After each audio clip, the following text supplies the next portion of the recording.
She went through hell, but it didn't break her. The phone rang. It was cold that morning in Binzhou, just off the Bohai Bay in northeastern China. 2 days before the Lunar New Year, it was time for families to come together. But Qi Guanmei couldn't expect her daughter to visit. Not for a long time. She picked up the phone. "Mom," she heard a familiar voice say. Tears streamed down her face as she listened to the sobs on the other end. It was the first time Qi heard her daughter in months. They couldn't speak. Just wept. They never said another word to each other again. Qi couldn't bear the pain. She collapsed on the floor with a stroke, pronounced dead a short while after. Her daughter was in prison, despite not being a criminal. There was no justice. Just torment. The year was 2006. 4 months earlier, Qi's daughter, Sun Dongxia, was sentenced to 5 years in prison for possession of literature about Falun Gong, a faith group brutally persecuted by the Chinese Communist Party. Sun's daughter, Gong Xiaoyan, shared with the Epoch Times the story of her family, a decades-long string of tragedies inflicted by the persecution that failed to break her spirit nonetheless. Speaking at her home in upstate New York, she backed her account with contemporaneous articles and photographs. Good life. Gong grew up in the comforts of the CCP privileged class. Her father was a colonel in the People's Liberation Army, the CCP military. Her mother worked in the propaganda department of a state-run company. A job involving good pay and very little work, Gong said. "We were not wealthy, but we had enough money to live a good life," she said, noting her complete oblivion to the nature of the regime she was living under. "We thought the government was good," she said. "We loved our country and we loved the CCP, because that's how we were educated since we were very little children." For a military officer of his rank, Gong's father would have been expected to amass substantial wealth, trading his influence for money and favors. It wasn't just common, Gong said, it was the norm. Her father was known, however, to never do so, ever since he and Sun started practicing Falun Gong in the mid-1990s. The spiritual practice spread quickly across China after its public introduction in 1992, combining slow-moving exercises with teachings based on core tenets of truthfulness, compassion, and forbearance. Its practitioners commonly reported improvements in both health and morality. Gong recalled that her grandma Qi brought the Falun Gong book during a visit to her home in Qingdao in 1995. Both her parents finished the book in a day. Despite being CCP members and thus officially atheist, they found Falun Gong's spirituality extremely compelling, Gong said. They were super excited. One night, she remembered, her mother asked her father, "Have you read this book?" He said yes. She said, "Do you believe what the book said? Do you think this is true?" And my dad said, "Yeah, it is true," Gong said. One after another, 5 Falun Gong exercise groups sprung up in the park close to their home, with many more in other parks. 10-year-old Gong would go with her mom almost every morning, playing while Sun did the exercises, until one day Gong asked if children could practice, too. She has practiced Falun Gong since. Disillusion. Gong didn't notice anything out of the ordinary until April 1999. That month, some Falun Gong practitioners were arrested in the city of Tianjin for raising concerns about a negative media article about Falun Gong. Many Chinese that went through the Cultural Revolution knew that media denunciations were the canary in the coal mine of changing political winds. It signaled that the regime was turning against Falun Gong. When the arrests prompted even more complaints, Tianjin authorities responded by redirecting people to the appeals office in Beijing, the one place where Chinese citizens are allowed, in theory, to voice their grievances against the regime. On April 25, about 10,000 Falun Gong practitioners showed up in Beijing, making their way to the office. They were blocked by the police, however, and instead redirected to the streets around Zongnanhai, the CCP leadership compound. There they quietly stood until then Premier Zhu Rongji came out and invited several representatives to come inside to talk to him. When they came out again, they said the matter had been resolved and everybody left. Gong's family knew nothing of that. All they heard was that some people were arrested and the situation was changing. Then came July 20th. As every evening, her father sat down in the living room to watch the 7 p.m. news. It was a regular 30-minute program on CCTV, the main CCP propaganda channel. That night, however, it was extended to 1 hour. The entire program was about Falun Gong. There were no other topics, no other content, Gong said. I was standing in front of the TV and watched for the whole hour. My jaw just dropped. I didn't even move. The program depicted Falun Gong practitioners as dangerous lunatics bent on killing themselves and others. I was 14 years old at that time. I was so shocked. Because I never knew a government could lie to its people like that, because nothing they said on the news was true. It was totally fabricated, she said. The family didn't lose faith in the practice, however. They decided to lodge an appeal with the Qingdao government. A lot of practitioners all went there. They wanted to let the people know that Falun Gong is good. It's not what it appears to be on TV, Gong said. Nobody would see us or talk to us. A few months later, she accompanied her mother to file an appeal at the office in Beijing. Not knowing the address, they went to Tiananmen Square and asked a random passerby for directions. Only later did they learn that the square was crawling with plainclothes police. The man pretended to help them. He led them to a plain van and said it would take them to the office. They got in. A few people were already waiting there and a few more got in after them. The van then took them to a place she didn't recognize. An office of some sort. They were made to wait there for a few hours until some officials from Qingdao came to pick them up and take them back home by train. Gong didn't know who the people were. They didn't introduce themselves. They barely even looked at them. They treated us like we were psychotic, she said. Brainwashing. From that day on, Gong's family was under constant pressure. Her mother was demoted to a receptionist and periodically summoned by her supervisor to get educated. The purpose was to convince her to stop practicing Falun Gong. First and foremost, they have to make sure you don't go to Beijing, Gong said. That's the most important thing, because if my mom went to Beijing, they would all lose money. So it affects not only my mom or the supervisor, it affects the whole company. They would all lose their bonuses. The mere fact that a Falun Gong practitioner was among the employees put the supervisor's career at risk. He would be skipped for promotion and could even lose his job over it, she explained. The supervisor and a lot of her co-workers were very, very nice people, and they did a lot to help her. They were trying to protect her, she said. It was the 610 office that put pressure on them, so they had to talk to you and give you the education and make sure you stay at home. The 610 office was created at the onset of the persecution as an extra-legal Gestapo-like police force tasked with eliminating Falun Gong. It set up branches on every level of the government, permeating society. Imprisoned Falun Gong practitioners routinely face torture, as documented by human rights groups and multiple UN reports.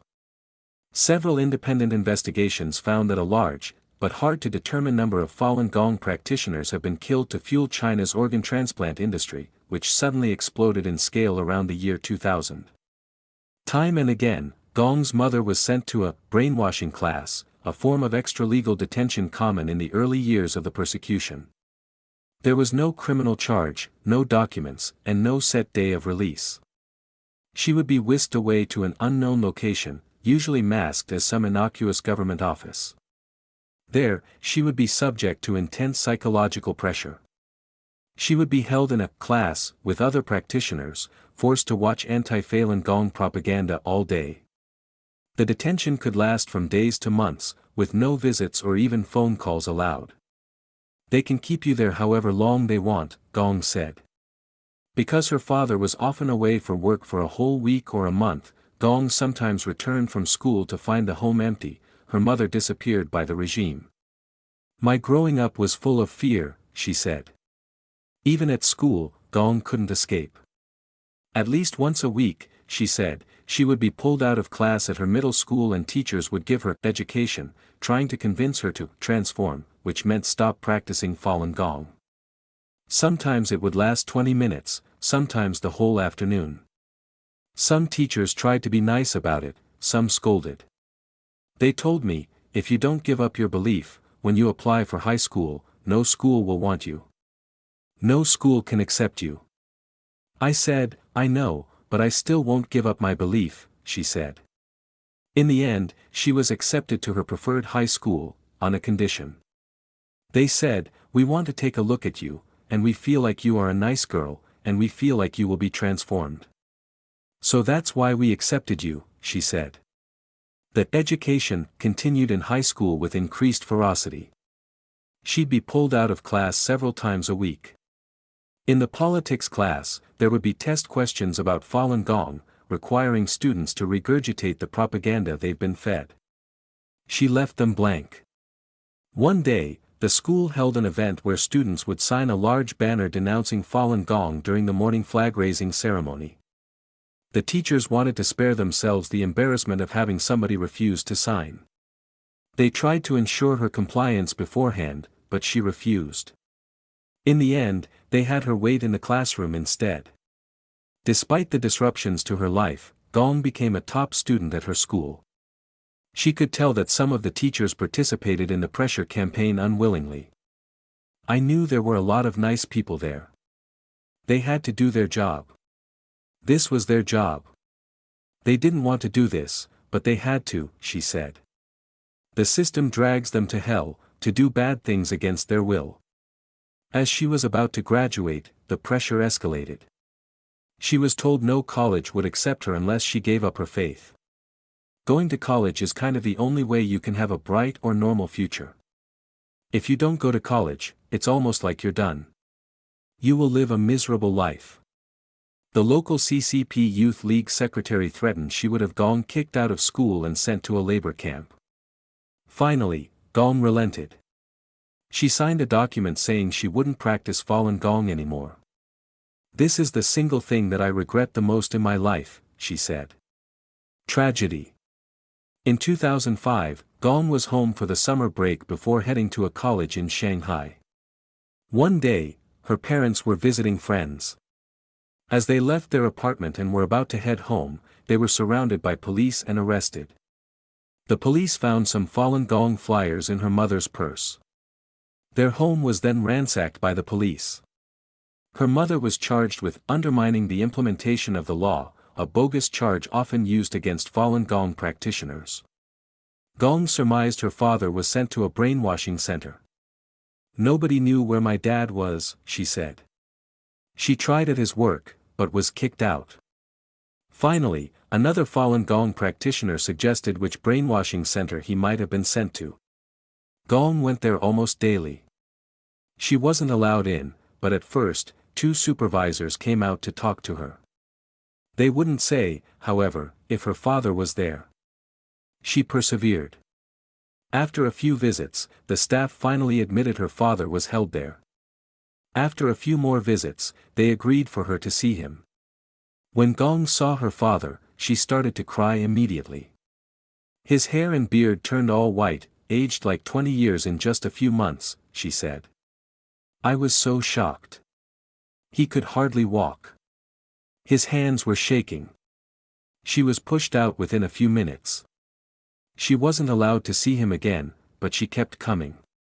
I just went there every day. They didn't let me in. But I sat at the gate, she said.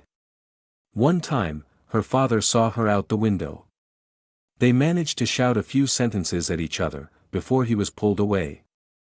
As the weather turned colder, Gong brought warmer clothes for her father. Her father never received them, she later learned. When he complained, he was beaten so badly his internal organs were damaged. After he was released from the hospital, he was allowed to go back home.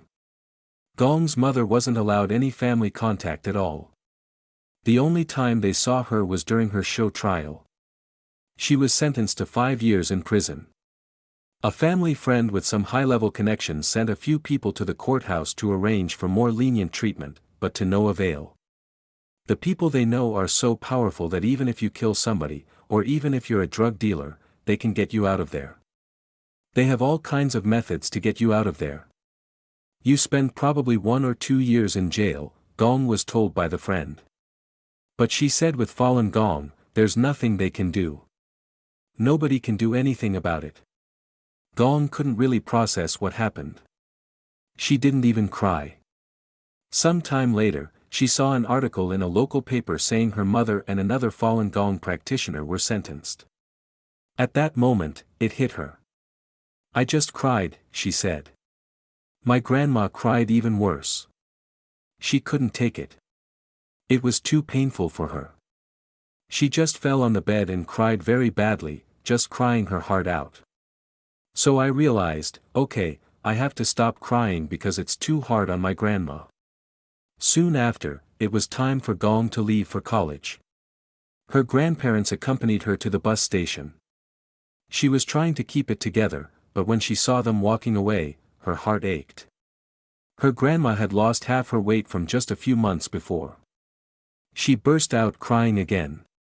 The clothes were so loose on her, she said. Everybody was watching me. Maybe they thought I was homesick or something. Soon after, her grandma had her first stroke. She was recovering well, a fact she attributed to Falun Gong exercises. But her blood pressure was extremely high and doctors told her not to get emotional, a tall order in her situation. For the winter break, Gong traveled to her grandparents' home in Binzhou, a few hours northwest of Qingdao. It was then, on January 27, 2006, when her grandma received the first prison call from Sun, and then died. New life. During college, Gong didn't dare to tell anybody she was still practicing Falun Gong. She would try to talk to her friends about Falun Gong, but never disclosed she was practicing herself. Every month, she would travel to visit her mother in prison. She graduated in 2007 with a bachelor's degree in graphic design and took a job in Shanghai. When Sun was released in 2009, getting a 1-year credit for the forced labor she did in prison, Gong decided to go abroad. She found a job with a Chinese company in Nigeria and a year later a different one in Botswana. I always wanted to try different things and try new things, she said. I was excited to see what Africa looks like. She fell in love with the continent. Despite poverty, there was joy and a sense of freedom absent in China, she said.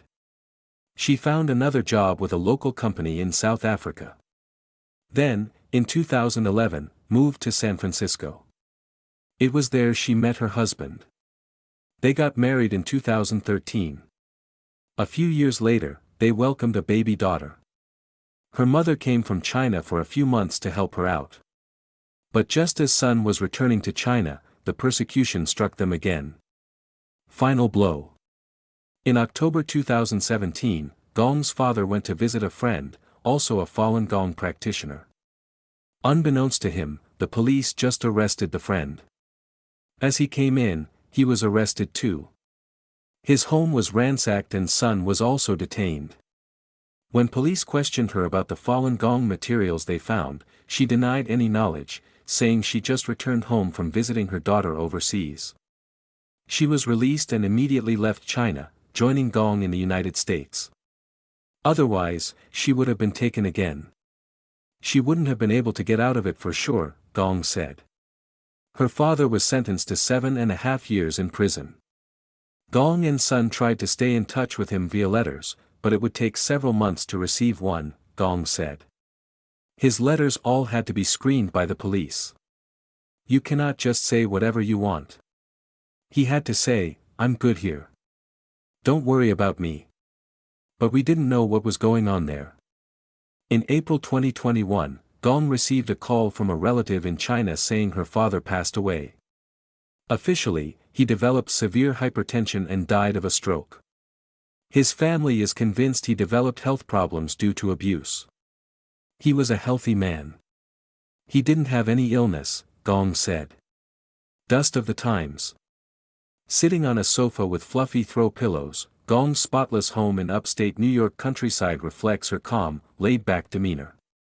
A full-time homemaker, she's focused on her daughter. The deadly abuses of communist China seem so remote here. But memories linger. The dust of the times, when it falls on a person's head, is like a mountain, she quoted a Chinese saying. I don't look back, only if I have to, because it's too painful. The story of my family is just a typical story of millions of Falun Gong practitioners in China. The practitioners around us who still hold on to their belief after the persecution started all have similar or even more tragic experiences. It's not only a tragedy for the individual, but also for their family and friends. More importantly, the persecution affected everyone around them in their communities, workplaces, schools, and to every corner of the society. Everyone in society must express their stance on Falun Gong. The whole nation was deceived. People are forced to make choices that go against their conscience to be safe. The CCP's persecution of Falun Gong led to a sharp deterioration in the overall moral standards of the Chinese people and dragged the whole nation and its people to hell.